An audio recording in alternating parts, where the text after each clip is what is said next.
Eh ben bonjour à toutes et à tous, donc nouvel épisode, dispo donc sur YouTube, sur Insta en format court. Suite à l'épisode avec les frères Nico, ils m'ont recommandé Florie, du coup, qui a gentiment accepté l'invitation du coup pour le quatrième épisode, si je dis pas de bêtises. Donc voilà, l'idée toujours de ces échanges et de ces formats, c'est de comprendre un petit peu des parcours inspirants qui mènent différentes démarches dans l'entrepreneuriat, mais pas que, aussi dans l'art, dans le sport, dans plein de domaines différents. Voilà, tout type de personnes qui ont décidé tout simplement de créer quelque chose à leur manière ou de s'engager à leur manière dans quelque chose d'important pour eux. Merci Florie d'avoir accepté. Je sais que du coup, tu as préparé un petit peu quelques notes, etc. pour que tu sois concise, mais est-ce que tu peux te présenter? Oui, moi c'est Florie, je suis infirmière puéricultrice depuis 10 ans maintenant. Et depuis 9 ans, je suis directrice de crèche sur Dijon. Avant d'être directrice de crèche, j'ai exercé un petit peu à la clinique Sainte-Marthe qui est maintenant fermée. Ok. Donc en chirurgie générale en tant qu'infirmière d'abord, soins continus, pédiatrie. Et puis j'ai fait un petit peu aussi de formation pour les élèves auxiliaires de puériculture à la Croix-Rouge à Quetigny. Et c'est une super expérience, c'était une super expérience de fait d'enseigner. Je crois que j'ai pris goût à ce moment-là, le fait de transmettre quelque chose. Je suis devenue maman. Là commençait en tant que directrice de crèche un peu les angoisses de à qui je vais confier mon enfant. Et puis surtout même mon entourage, me dire est-ce que je suis en confiance quand je vais laisser mon enfant finalement à mes proches? Est-ce que ils sont aptes comme moi en tant que pro finalement à réagir en cas d'urgence? Je me suis un peu retrouvée sur les réseaux à regarder ce qu'il y avait un petit peu sur Dijon et alentours, et j'ai découvert Famille de sauveteurs, des formateurs qui se déplacent au domicile des parents, futurs parents, pour enseigner justement les gestes qui sauvent et prévenir aussi les accidents. L'aventure a un peu commencé comme ça parce que, en l'occurrence, quand j'ai eu en contact le fondateur qui s'appelle Kevin et qui est de l'Hérault, il s'avère qu'il n'y avait pas de formateur en Côte d'Or. Assez rapidement, en fait, dans ma tête, dans mon esprit, je me suis dit, je vais devenir formatrice et c'est moi qui vais former les autres. Un élan vers Famille de sauveteurs, Trop bien. clairement. Pas tellement inexpliqué, imprévu finalement. Et puis bon, bien sûr, je me suis renseignée, j'ai eu des doutes aussi parce que je suis quand même en temps plein déjà sur la direction de crèche. Je voulais être sûre de pouvoir aussi m'investir suffisamment. Je me rendais pas compte de ce que ça pouvait me coûter en termes de temps et aussi d'argent. Et puis quel impact ça pouvait aussi avoir sur ma vie de famille. Je venais d'être maman. Quelles sont les choses qui manquent globalement et sur lesquelles tu interviens et tu formes, du coup, moi ou d'autres personnes qui pourraient être amenées à se former, parce que j'imagine que tout le monde est bienvenu, Oui, en complètement, ouais. parent ou pas parent, en Ouais, fait. complètement, ouais. En tant que professionnelle, du coup, déjà sur, que ce soit sur les stages ou sur, mes expériences à l'hôpital, en clinique, j'ai vu, voilà des accidents, d'enfants brûlés, de chutes, de traumatismes, des cas de noyades aussi. Forcément, ça fait réfléchir sur à qui on peut confier ses enfants, et malheureusement, ça peut arriver à tout le monde, mais le fait de d'être formé, d'être sensibilisé, ça va diminuer de 80 le risque. Oui, par mon expérience et ce que j'ai pu voir sur le terrain, il y a des choses, voilà, je me suis dit: «On peut pas faire n'importe quoi avec un enfant». Qu'on soit maman ou professionnelle, on a la responsabilité de l'enfant, et du coup, il faut assurer, on est garant de sa sécurité, donc faut à tout prix faire le nécessaire, et on peut pas prendre à la légère le fait de garder un enfant, en fait. Pour moi, ça nécessite des compétences, déjà pour répondre à ses besoins primaires, aussi secondaires, et puis après, il faut être aussi capable d'intervenir rapidement, sur des situations de détresse vitale. On va apprendre, la prévention, c'est pas que sur les détresses vitales, ça va effectivement être en amont, déjà dans la communication avec l'enfant. Et c'est tout un travail d'éduquer un enfant sur les dangers. Les premières années, il a aucune conscience du danger, donc en fait, ça va vraiment être un travail de longue haleine. Et même dès tout petit, dès la naissance, j'ai envie de dire, il faut engager ce combat contre les risques, contre les Mmh. dangers. Il faut expliquer à l'enfant vraiment ce qui est interdit et pas être laxiste là-dessus.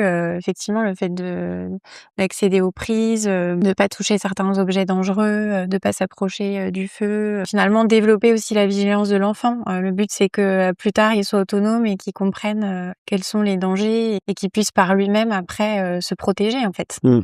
C'est un long parcours en Mmh. fait, mais qui passe par des petites choses au départ.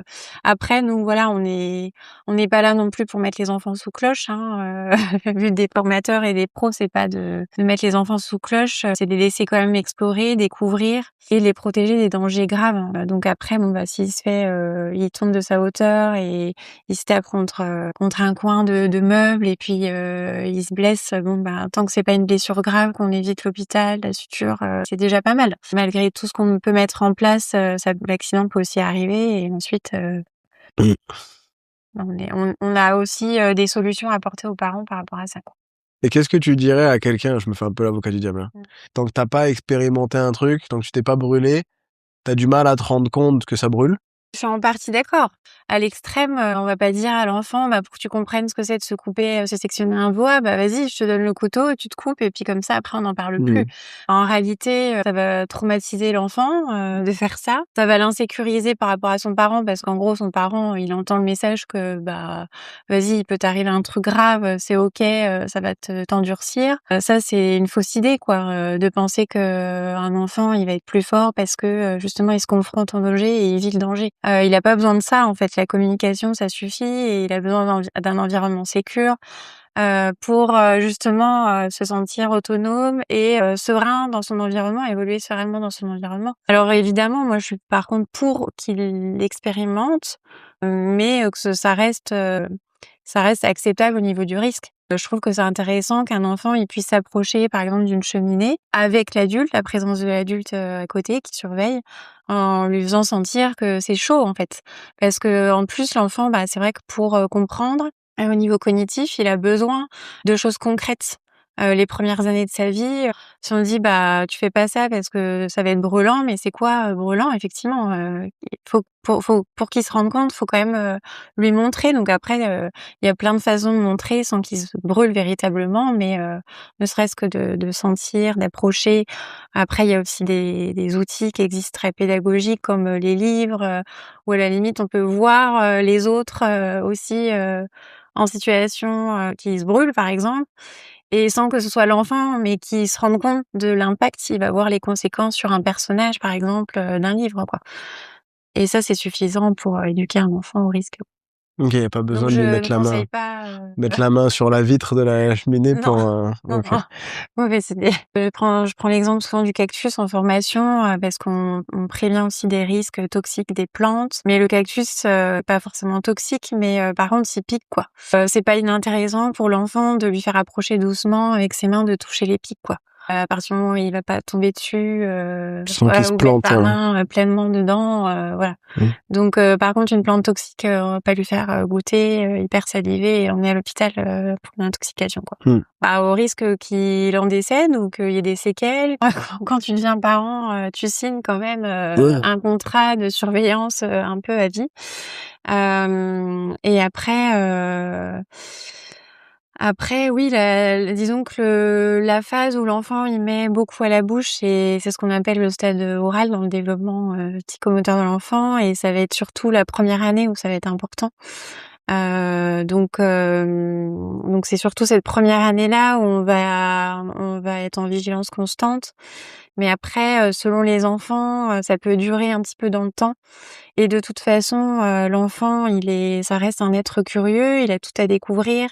Donc naturellement et pas pour embêter ses parents comme, souvent on peut le croire, il va, en fait, découvrir, explorer, les objets qu'il connaît pas, en goûtant aussi, en fait. Parce qu'il va utiliser ses 5 sens, donc c'est assez, instinctif et du coup, faut pas empêcher ça. C'est juste à nous, adultes, de rendre accessible ce qui peut l'être.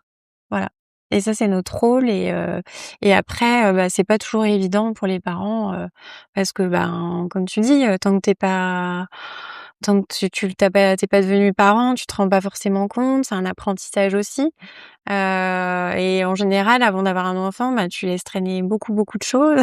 Mmh. Tu aménages, tu adaptes, et ça, faut le faire progressivement, petit à petit, mais pas se laisser non plus surprendre, par ça, quoi. Et du coup, l'idéal, c'est, justement pour être serein, c'est de se former, d'avoir les infos, parce que le but, c'est pas d'être après l'enfant tout le temps, c'est aussi de pouvoir souffler Mmh.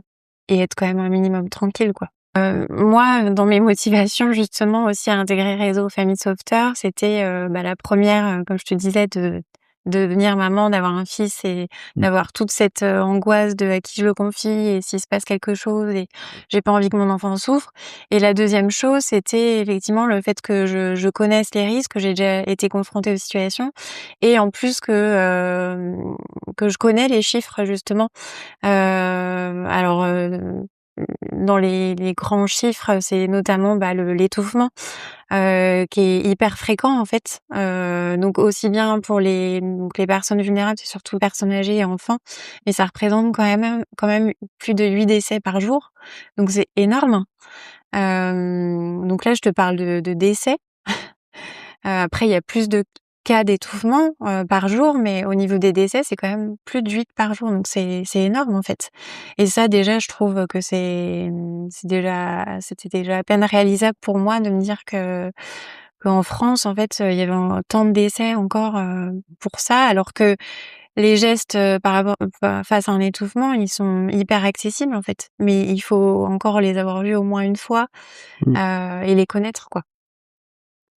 Et puis sur, l'arrêt cardio-pulmonaire, heureusement, c'est rare, chez l'enfant. Hem, mais chez l'adulte, il y en a 10 à 15 fois plus quand même. Mais pour autant, les premières minutes, elles sont hyper importantes, quoi. Et le taux de survie, il faut savoir, face à un arrêt cardiaque, en moyenne, c'est 5 en France. Donc c'est pas beaucoup. Et puis si tu interviens, que tu es formé, tu interviens, dans les premières minutes, tu divises par 2 le risque de décès. Et après chaque minute compte jusqu'à l'arrivée des secours, qui mettent en moyenne 12 minutes pour arriver. Il y a des pays où ils sont beaucoup mieux formés que nous en secourisme et prévention et ils ont un taux de survie de 20 face à un arrêt, cardiaque, quoi. Donc oui, pour moi, c'est des chiffres, qui parlent, quoi. Et du coup, quand on les a en tête, après, ça nous hante aussi. Alors, pour que ça nous hante de la bonne façon, moi, c'était aussi mon moteur, c'est de me dire, je vais agir et je vais essayer de diminuer ce nombre de décès à mon niveau, Mmh. à mon échelle, mais c'est ça qui m'a fait aussi passer le cap, quoi. OK. Ouais, de dire: «Je vais essayer de réduire Ouais. ces chiffres-là, comprimés». Ce serait intéressant effectivement de les suivre, année par année, même les partager de temps en temps, Mmh. La première cause de mortalité chez l'enfant de moins de 15 ans, entre 1 an et 15 ans, c'est l'accident domestique. Mmh mh. Donc c'est aussi pour ça qu'il faut agir. Les premières personnes, concernées, c'est les parents, quoi, et les personnes qui gardent, les enfants. Donc ouais, de se dire que, il y a des causes comme les cancers, quelque part, il y a des choses qu'on maîtrise pas. Mais par contre, les accidents domestiques, c'est de la surveillance, de l'aménagement. Alors, c'est pas un message, pour culpabiliser les parents parce qu'on se veut hyper rassurant et justement, on veut déculpabiliser les parents parce qu'on reste des humains, on n'est pas infaillibles. Mais c'est vrai que voilà, quand on devient parent ou même quand on a en charge un enfant, on est responsable et du coup, il faut assumer pleinement cette responsabilité et l'information et la formation, ça fait partie, des clés. Qu'est-ce qu'on peut faire en France pour améliorer les chiffres? C'est, rendre obligatoire la formation, et que ce soit pas juste accessible aux professionnels, ou aux SST, donc secouristes de santé au travail, qui sont désignés en fait, mais dans certains pays, en fait, c'est obligatoire pour avoir un diplôme pour, pouvoir travailler, en fait. Et donc au même titre que finalement certains diplômes sont obligatoires pour être compétent. Mmh. Et donc après moi, ça me paraît un petit peu tard, de l'enseigner, par exemple imaginons au lycée. Pour moi, dès la primaire, en fait, on peut intervenir. Et ça, c'est aussi la nouvelle formation de famille de sauveteurs, qui a vu le jour il y a l'année dernière, qui s'appelle Graines de sauveteur. Et du coup, on intervient, maintenant, on est amené à intervenir dans les écoles directement. Sauf que, c'est au bon vouloir, de l'éducation nationale ou des écoles, privées de financer, en fait, de nous financer pour ces formations. Mmh. Mais effectivement, apprendre un enfant très tôt, on voit bien, hein, malheureusement, il y a des mauvais côtés pour les écrans et le téléphone, Mmh. mais il y a aussi le bon côté qu'un enfant, rapidement, il peut appeler les secours et déjà ça, c'est énorme. Parce qu'il faut aussi penser que, bah, l'adulte, il va protéger l'enfant, mais l'enfant, s'il est tout seul avec un adulte et qu'il arrive quelque chose à l'adulte, Mmh. ben, l'enfant, qu'est-ce qu'il fait, quoi? Mmh. Et donc Famille Sauveteur s'est aussi développée là-dessus, pour, créer une formation à destination des enfants. Donc on a aussi trouvé, la solution pour diminuer ces chiffres-là. On déconstruit aussi les idées reçues, souvent, ce qu'on est obligé de reprendre, avec, tout venant, c'est, le fait de mettre une claque dans le dos quand la personne fait une fausse route, partielle, hein. C'est-à-dire qu'elle peut encore, respirer, elle tousse, l'objet ou l'aliment, il obstrue juste partiellement la trachée. Et donc en fait, à ce moment-là, il faut surtout rien faire, si ce n'est encourager la personne et Ah, appeler les secours au s'étouffer. cas où si ça se dégrade. Étouffe-toi. Non, OK. non, Non, mais être plus rassurant sérieusement, ouais. et Mmh. puis lui dire: «Vas-y, tousse quoi», parce que finalement la tousse, c'est ce qui va le protéger. Je te taquine, je te taquine. Pas de souci et en fait, par contre, si tu mets une claque dans le dos d'une personne qui est en train de s'étouffer partiellement, potentiellement, tu peux faire déplacer l'objet ou l'aliment et là, c'est toi qui vas aggraver la situation. Ça Tu vas être empire. sur un étouffement, complet, ce qu'on appelle aussi total. Heu Tu tout gagné. et Tu as là, gagné bah, ta ça soirée. dépend si tu sais pas respirer. Non, OK. Et sinon, non, la claque dans le dos, c'est le premier réflexe, face à un étouffement complet, donc une personne qui peut plus parler, finalement, OK. c'est silencieux OK, vraiment OK. et là, c'est dangereux parce que c'est pour ça qu'on dit de toujours être avec un enfant qui est à table et ne pas partir parce que s'il s'étouffe complètement, on Tu l'entend l'entends pas, pas? quoi. Voilà. On a un gilet de simulation aussi pour, pas le faire directement sur les personnes, mais ça permet vraiment qu'ils ressentent aussi un petit peu, certaines sensations OK. et de savoir quelle intensité, voilà, Oui, adopté. adopter, ouais. Oui. Donc 1 à 5 claques dans le dos si la personne, s'étouffe complètement, peut pas parler, pas tousser, pas appeler à l'aide, et ça, si ça marche pas, on va faire une autre manœuvre, qui est, légèrement plus technique, mais qui est complètement accessible aussi, D'accord. tout le monde a entendu le nom puisque c'est niche, voilà, je l'ai OK. inventé. OK, très clair. Bah, non, mais t'as raison, ça me fait, bah, penser à un autre truc, sur les tu disais appeler les secours. Déjà, effectivement, il y a des personnes qui restent un peu paralysées et en fait, le premier truc, c'est effectivement faire venir des professionnels sur place. Mais c'est vrai qu'il y a beaucoup de gens aussi, je pense, juste le simple message, la petite action que tu peux faire si tu oses pas trop t'en mêler, parce que c'est vrai que c'est C'est déjà compliqué. énorme. Ce qui est déjà voilà, c'est de déjà, en fait, faire gagner peut-être 30 secondes, 1 minute, 2 minutes en disant: «Voilà, il y a telle chose qui se passe», essayer de rester un minimum peut-être aussi froid, même si c'est pas forcément évident. C'est à tel endroit, tel, et avec des petites choses, bah, peut-être que les 1 ou 2 minutes, mais c'est déjà dans certains cas, ça peut éviter justement ce genre de drame, quoi. Donc juste dire ça, je pense, c'est important de dire si à la limite vous pouvez pas intervenir, bah, faites en sorte d'appeler au minimum, quoi. C'est un truc, qui paraît bête, mais que les gens ne pensent pas, je pense, forcément. Après, on sait pas, ouais, on est tous différents, on sait pas comment on Ah peut oui, oui, non, mais c'est réagir, sûr. Ah non, mais c'est sûr. et Ah ça, non, mais c'est c'est sûr. Ah non, mais c'est voilà, c'est sûr. difficilement, on peut pas On l'anticiper. peut pas juger, non, mais Par contre, clairement. le fait d'avoir été formé et sensibilisé, je pense que ça donne quand même de la confiance Mmh. et du coup, les personnes se sentent plus en capacité d'agir et vont développer, aussi leur sang-froid. Il y a des trucs où c'est vrai que des fois, ça peut te prendre un peu de temps. Mmh. Oui, qu'il y a une Et sidération. voilà, et en fait, idéalement, il faut essayer. Alors après, voilà, dans une certaine mesure, mais en parlant avec pas mal de métiers aussi de pompiers ou même des militaires et cetera, en fait, je pense que c'est un truc qui se travaille et le fait de se former aussi, c'est quelque chose où peut-être tu peux conscientiser un petit peu en te disant: «Bon, bah, oui, effectivement, c'est un choc. Est-ce que je peux réussir à réduire justement ce temps de réaction-là?» Je pense que ça peut être intéressant pour les gens qui se forment aussi de se dire: «Mais en fait, tu pas obligé de connaître tous les gestes possibles et inimaginables», mais aussi commencer par se dire: «Bah, juste, je suis témoin d'une scène X ou Y». D'être capable d'être le relais au minimum pour justement pouvoir prévenir et laisser, faire, des pros, quoi. Parce que dans certains cas, comme tu dis, il vaut mieux pas non plus, trop s'en mêler, ça peut empirer. Ouais, c'est compliqué en fait aussi pour je pense, j'imagine, je me dis voilà.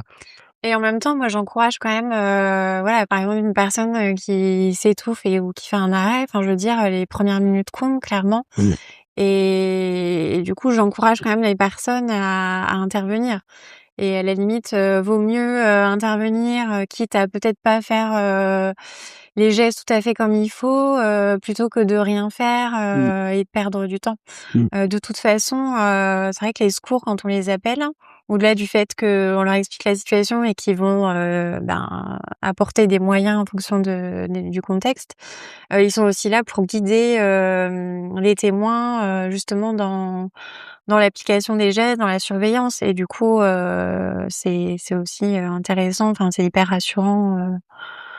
Mais c'est vrai que si on a la consigne dans un contexte de stress, il faut faire temps de compression après des insufflations.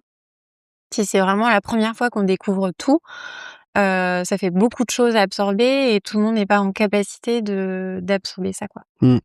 Ouais, tu sais pas comment tu réagis, si tu pas formé à une situation un peu sous pression, c'est compliqué. Donc si tu fais justement cet effort-là de te former, je pense que c'est là où c'est particulièrement intéressant. Ouais. De dire: «C'est pas nouveau pour moi, quoi». Certes, c'est une situation où j'ai un peu plus j'ai un peu plus chaud, où je suis un peu plus, voilà, sous pression que d'habitude. Mais ouais, je pense que c'est hyper intéressant justement de se former dans ce cadre-là, de se dire, en fait, c'est pas obligatoirement des gestes, hyper techniques où tu as besoin de diagnostiquer ou effectivement de faire guider par les secours, je pense que c'est intéressant. Ça peut arriver, quoi. Et en fait, tu en as 3-4 comme tu disais au début, en fait. Moi, j'en ai que 3-4, Mmh.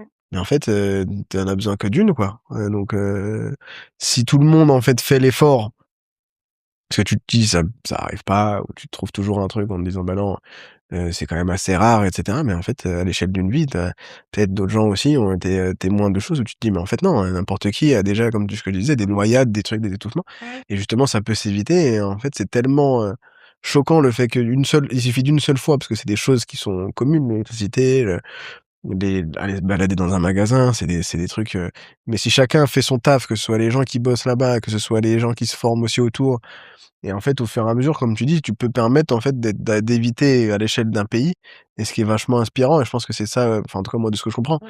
ce qui t'a inspiré à vouloir t'engager dans ces choses-là, de te dire en fait chacun fait son travail à son échelle et peut permettre de faire en sorte d'éviter des choses qui te paraissent de l'extérieur quand tu les as pas vécues ou quand tu les as pas vues, rares et exceptionnelles, mais qui se réalisent, plus ou moins régulièrement. Heureusement, plutôt pas trop régulièrement, mais ouais, Mmh. enfin, de ce que je comprends, c'est ça qui t'a donné Oui, envie de te dire, complètement, ouais. Et puis en dehors des situations que j'ai rencontrées, dans mon milieu professionnel, même au niveau perso, encore il y a pas longtemps, il y a une femme qui était enceinte, qui a fait un malaise, qui est tombée, devant la crèche où je travaille. Elle a eu un coup de chance que je sois dans les parages parce qu'en l'occurrence, elle était un peu au bon endroit à ce moment-là, mais pour dire qu'en fait, ça peut t'arriver dans le tram, ça peut t'arriver, n'importe où, mmh en course, mh, alors après, il y a des milieux plus favorables à être secouru aussi, hein, si tu es en pleine forêt, c'est sûr que les chances de survie, elles sont un peu moindres, mmh, si mmh, t'arrive un truc grave. Et c'est pour ça que voilà, il faut plusieurs, maillons dans la chaîne pour se protéger les autres et la formation du coup qu'on propose, nous, elle est effectivement à destination des parents pour protéger leur enfant, mais plus largement, on va montrer les gestes, jusqu'à l'âge adulte mmh. et du coup, ils peuvent, finalement sauver, n'importe qui. Trop bien. Ouais, donc ça s'adresse un peu à monsieur, madame, tout le monde, OK, trop bien. Et toi, t'es pas papa, Je mais suis pas non, non, non. si tu as envie de faire la formation Bah, là, pour je suis avoir des obligé maintenant. connaissances, Ah j'ai la place à la De caserne. bon, on passera, non, mais on mettra les dates, on mettra, demain peut-être pas, mais on mettra les dates avec plaisir. Ouais, ouais.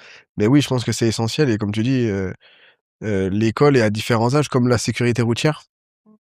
et je pense que alors je sais pas, peut-être je m'emballe un peu, mais je pense que la majorité des gens sont d'accord avec nous et du coup, la question que je me pose, c'est qu'est-ce qui bloque, en fait? Parce que moi, tu me dis: «Demain, on rend ça obligatoire», Mmh.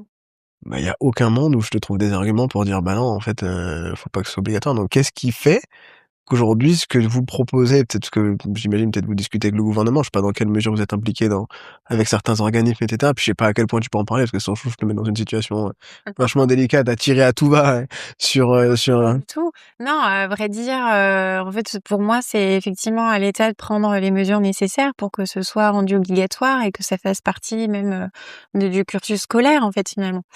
Là, en fait, finalement, les formations qu'on propose, c'est les parents qui font la démarche, en fait, de financer cette formation. Mmh. Donc finalement, c'est une option, Mmh mh. et après on la prend pas, la formation, elle reste, le coût, c'est aussi accessible, quoi. Enfin, je veux dire, après faut voir où sont ses priorités. Alors je mettrai pas tout le monde dans le même panier, mais pour autant, il y a plein de familles qui peuvent, voilà, qui sont en capacité de s'offrir, des choses, offrir des choses à leurs enfants, du matériel que je peux, estimer superflu. Et ben, payer, 50 € pour, 3 heures de formation et protéger son enfant et son entourage, enfin, moi, ça me semble une priorité et en plus, financièrement, ça reste accessible, quoi. Mmh. Après, c'est sûr, il y a des familles, 50 € c'est pas possible, pour elles, ben, c'est là où, voilà, où pour moi, l'État devrait vraiment mettre en marche des trucs. Il y avait la maison des 1000 premiers jours à Dijon, qui était financée par, l'ARS et du coup, j'ai déjà fait des interventions là-bas, pour les parents, c'était gratuit. Et c'était effectivement des familles qui étaient en situation précaire donc Mmh. mmh. Puis même les entreprises, hein, qui peuvent aussi, payer à leurs employés, tu un employé qui devient, père ou mère, bon, bah, leur offrir, 50 ou 100 € de formation, c'est pas non plus, c'est un bon cadeau. Après, je sais que les patrons, ça les embête un peu parce qu'ils perdent des gens, donc après bon, faut pas se mêler de ce qui nous regarde pas. Mais oui, effectivement, je pense qu'il y a des cas où, voilà, où s'il y a pas de tension, entre employés et patrons, je pense qu'effectivement, c'est des choses qui restent accessibles. Si on peut parler tarifs, donc tu parlais 50 €, Ouais. c'est quoi les football 50 prochaines? €, c'est pour les sessions interparents. Donc on peut, exercer enfin qu'on peut proposer en cabinet de sage-femme, médical, kiné, magasin de puériculture, donc finalement c'est un groupe de parents qui se connaissent pas et qui s'inscrivent, parents ou proches ou même, professionnels, Mmh. la petite enfance. Et donc ils viennent, souvent, bah, en couple ou tout seuls puisque des fois l'autre parent il garde, l'enfant aussi. Donc ça c'est 50 € pour les 3 heures, 90 € pour, le couple parental. Et puis à domicile, donc c'est le même contenu, la même durée, sauf qu'on vient, à la maison et c'est, 300 € du coup. Donc le but, nous, on encourage, à ce que les parents, invitent, les grands-parents, l'entourage, enfin toutes les personnes qui vont, être amenées à garder leur enfant finalement. Et puis ça peut être d'autres, parents, amis qui, sont intéressés et du coup qui participent aussi, aux 300 € et finalement, nous, on a à peu près des groupes en moyenne de 10 à 12, donc ça revient à 30 €, Oui. moins de 30 € les 3 heures, quoi. Parce que, bah, plus de 3 heures, effectivement, on pourrait, hein, déborder et d'ailleurs Mmh. souvent, moi, je déborde parce que ça dure plus 4 heures que 3 heures. OK. Parce que j'aime bien échanger, m'assurer que j'ai répondu à toutes les questions, prendre le temps. Des fois, il y a des sujets qui sont plus sensibles que d'autres, selon si les familles, elles ont vécu aussi, des drames ou des traumatismes. Mmh. Donc le but, ouais, c'est pas de justement de noyer les parents d'informations, mais que ça reste quand même, assez concentré aussi, et qu'ils aient, les clés, essentielles quoi sur, chaque thématique. On passe en gros 1 heure et demie, 1 heure et demie sur la première partie qui est vraiment, prévention accidents domestiques.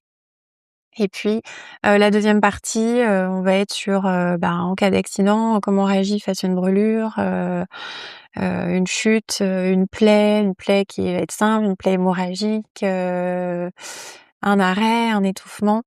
Et puis on va même un petit peu plus loin avec, en cas de piqûre d'insectes et ça, on va le faire en parallèle. On va montrer, le plus de la formation de famille sauveteur, c'est qu'ils ont, créé une trousse de secours pour toute la famille. Donc on se déplace à domicile avec les trousses, donc c'est en vente, en supplément. On va montrer aux parents, finalement comment se servir, du matériel s'il y a besoin de matériel. Donc de compresses, une poche de froid, Mmh. alors Aspivenin, non, maintenant c'est plus Aspivenin. recommandé. OK. Justement, on met une poche de chaux maintenant OK. pour, limiter la diffusion du venin, plein de petits matériels finalement pour, savoir réagir même en cas de brûlure si tu es à l'extérieur. Si tu es à l'intérieur, comment tu fais? C'est finalement à la maison, il y a des choses assez simples. Mmh. Tu vas arroser, la brûlure, pendant 20 minutes.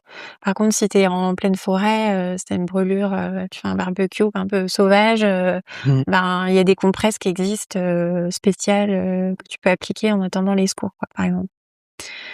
Et donc c'est une trousse qui est assez complète et qui vient en plus, voilà, les familles, si elles le souhaitent, elles peuvent s'équiper aussi directement, et emporter partout avec elles, cette trousse, quoi. Trop bien, trop bien. Pour revenir sur la partie, donc toi tu disais, de par ton métier forcément c'est des sujets qui te parlaient, Mmh. ce qu'on peut comprendre et ce que n'importe qui peut très bien comprendre et envisager. À quel moment, je veux dire, comment toi tu découvres Family Software? Est-ce que tu connais déjà? Est-ce que tu en entends parler dans ton travail? Vraiment comprendre un petit peu le processus de décision Ça se ouais. pour des personnes, comme je te le disais quand on n'avait pas lancé les caméras, pour des personnes diverses et variées qui font des métiers pareils, super divers et variés, mais qui se disent: «Il y a un projet passion qui me tient à cœur, où j'ai envie de m'impliquer dans telle ou telle chose». Est-ce que toi, c'est naturellement, tu en as pris connaissance parce que c'était quelque chose où tu t'es dit: «Bah oui, ça résonne avec moi et donc je me lance dans l'aventure», et un petit peu comprendre, voilà, ta démarche et aussi ton message pour les personnes qui veulent rejoindre Family Software ou qui veulent rejoindre d'autres projets qui leur tient à cœur, qui veulent devenir formateurs, ben, on justement, ben, on va en parler. Mais pour des profils qui veulent devenir formateurs ou même de manière générale, qui veulent ça peut être n'importe quoi. Quelqu'un veut se mettre à la musique ou de manière générale, quelle est un petit peu toi ta mentalité pour comprendre aussi ce qui fait parce que tu disais: «J'avais peur avec mon équilibre, j'ai déjà un emploi du temps trop chargé, j'ai eu un enfant, tu as eu un enfant et cetera», donc comprendre un petit peu, voilà, les craintes, comment tu as réussi à organiser tout ça et peut-être aussi ton message pour des potentiels formateurs ou même des gens qui veulent s'investir dans le projet de leur choix, hein. Bah, Family Software, comment c'est rentré dans ma vie? Je dirais dans les 2 sens. C'est-à-dire qu'à la fois, moi, j'ai un peu cherché, des choses comme ça, Mmh. qui existaient et à la fois, c'est venu à moi, par les réseaux, un peu au même moment, en fait, ça s'est croisé Mmh. et du coup, je l'ai pris un peu comme un signe aussi et je pense qu'il y a eu un mélange, d'instinct, de raison, et à la fois de vulnérabilité donc parce que le fait de devenir parent, ça nous rend des fois un petit peu plus anxieux aussi. Et moi je voulais pas, subir, ce stress de changement de statut, hein, et au contraire, je voulais dépasser ça et être plus, actrice et en faire une force. Donc déjà je ceux qui osent pas se lancer, je dirais que, ben, finalement, devenir parent, ça peut être un moteur en fait. Mmh. Et clairement, on peut se dire que finalement, faire des enfants, ben, ça va être un frein pour des projets, on va avoir moins de temps. Et en l'occurrence, moi, ça a été tout le contraire. Ça m'a fait un petit peu revivre, même, j'ai envie de dire, parce que je m'étais installée dans une routine. Mmh. J'étais en poste depuis plusieurs années et j'aime beaucoup mon travail. Et mon travail n'est pas routinier du tout, hein, parce qu'il y a aucune journée qui se ressemble à la crèche. Mais pour autant, voilà, c'était un petit peu des habitudes et le fait de devenir maman, ça m'a sortie de ma zone de confort, mais dans le sens positif, quoi. Dans le sens, ça m'a donné la niaque et je me suis dit: «Bah, des fois, finalement, moins on a de temps et plus on a envie d'aller à l'essentiel» et du coup, ça, c'est vraiment le message que je veux faire passer, c'est que, bah, finalement, c'est qu'une question de volonté aussi et de se faire confiance, Mmh. et et moi, j'avais déjà fait, d'ailleurs avec mon fils, j'avais fait un an d'allaitement avant de me former, diplôme de secourisme, d'intégrer le réseau et rien que l'allaitement, en fait, pour moi, ça pouvait sembler un objectif, un peu inatteignable parce que c'est pas un long fleuve tranquille et en fait, j'avais réussi, j'étais toujours en cours d'allaitement et du coup, ça m'a donné confiance, en fait. Et tu vois, des petites choses mis bout à bout, qui sur le papier pourraient dire: «Bah, ça va la rendre vulnérable, elle va être fatiguée, elle va être», et en fait, c'était tout le contraire, quoi. Donc faites des enfants si, Si vous si avez en besoin tout d'un cas coup de boost. si vous avez besoin d'un coup de boost. Bon, faut quand même vouloir des enfants et assumer la responsabilité, mais moi, en tout cas, ça a été vraiment du positif et je regrette pas, quoi. Bah oui, j'imagine. Voilà, Mmh. alors je dis pas que je suis pas fatiguée, que des fois j'aimerais me poser un peu plus et que des fois, oui, je pense à ma vie d'avant et en même temps, je me dis: «On n'a qu'une vie» et j'ai pas envie de regretter non plus Mmh. et je rejoins la philosophie des réseaux, des jumeaux réseaux sur le fait de d'oser et de faire, parce qu'on n'a qu'une vie et puis après, ben, si on se plante, c'est pas Mmh. C'est pas grave. Pour les enfants, je sais pas trop. Ouais.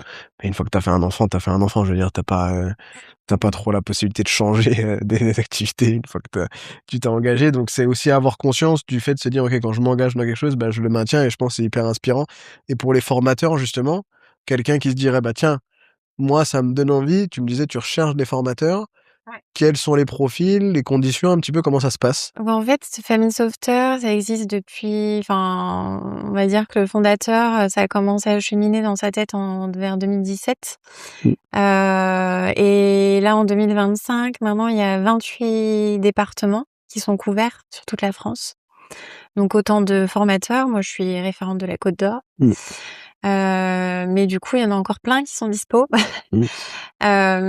Et clairement, l'ambition de Family Softer, c'est de se développer partout en France et donc, bah, notamment dans la région Nord-Est. Hein, on n'est pas beaucoup, on est 2, donc si vous êtes du coin, n'hésitez pas. Ah bah après, tous les autres départements qui sont pas pris, donc si vous allez sur Family Softer sur le site, il y a une carte avec les départements. D'accord. À couvrir tout Bah, tout par le exemple, Grand Est?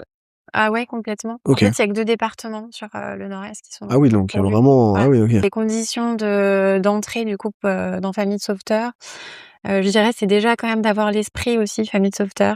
Mmh. Moi, c'est ce qui m'a plu aussi, c'est de travailler en réseau, de travailler avec une équipe. Et ça, pour moi, c'est indispensable. Donc déjà, j'ai l'habitude de travailler comme ça, Mmh. entourée. Donc avoir l'esprit un petit peu familial, Family Softer justement. La deuxième condition, bah, c'est de participer aux 2 jours de formation, sous réserve de payer la franchise. Et puis il y a aussi le diplôme de secourisme, du coup, de formateur secouriste, qui est délivré par l'INRES, donc l'Institut national de recherche et de sécurité. Et donc qui ouvre une formation de 8 jours sur la pratique, en présentiel, avec aussi des modules à valider en distanciel, en amont, quoi. Moi, j'étais infirmière puéricultrice, c'est vrai qu'il y a pas mal dans le réseau de pompiers, d'infirmiers, Mmh. mais il y a aussi du tout venant et du coup, c'est la condition. Mmh, C'est mmh. surtout un engagement aussi de qualité, Ouais, bien sûr. une garantie de qualité pour, les parents, Mmh. les professionnels. Il y a un séminaire par an et pendant le séminaire, bah, ça permet, une mise à jour aussi, s'il y a eu des évolutions, en termes des gestes ou même de prévention, de connaissances pédiatriques. Ça Mmh. permet à tout le monde de se remettre à jour une fois par an, et puis, d'échanger sur nos pratiques, de se soutenir aussi parce que, ben, en fait, on est du coup tous, micro-entrepreneurs, pour pouvoir exercer et donc, ben, quand on débute, moi, ça m'a permis aussi de, bah, de me former aussi à ça, développer sa micro-entreprise. On a aussi des outils pour la com, on est accompagné là-dessus donc, parce que ça, c'est tout nouveau pour certains et notamment pour moi. Donc, j'avais même pas Insta, quand j'ai quand je suis entrée dans Family Softer, pour te dire. Donc, oui, il fallait, je partais un petit peu de zéro sur ces points-là. Donc les séminaires, en plus, c'est génial pour ça, quoi. On est vraiment, sur un format, qui s'adresse à la famille, en fait. Mmh mh.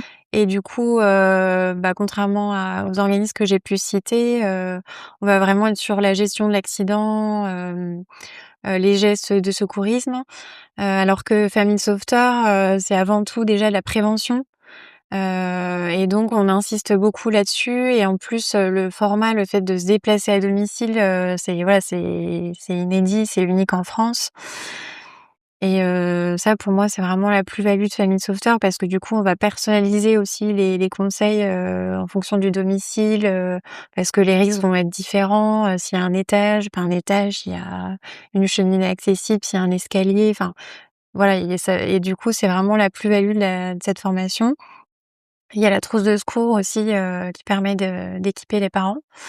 Et puis en dehors de ça, c'est le cadre, qui se veut, voilà, vraiment bienveillant, non jugeant, hyper convivial aussi, parce qu'on offre le petit déjeuner, si c'est le matin, si c'est l'après-midi, bah, ça va être le goûter.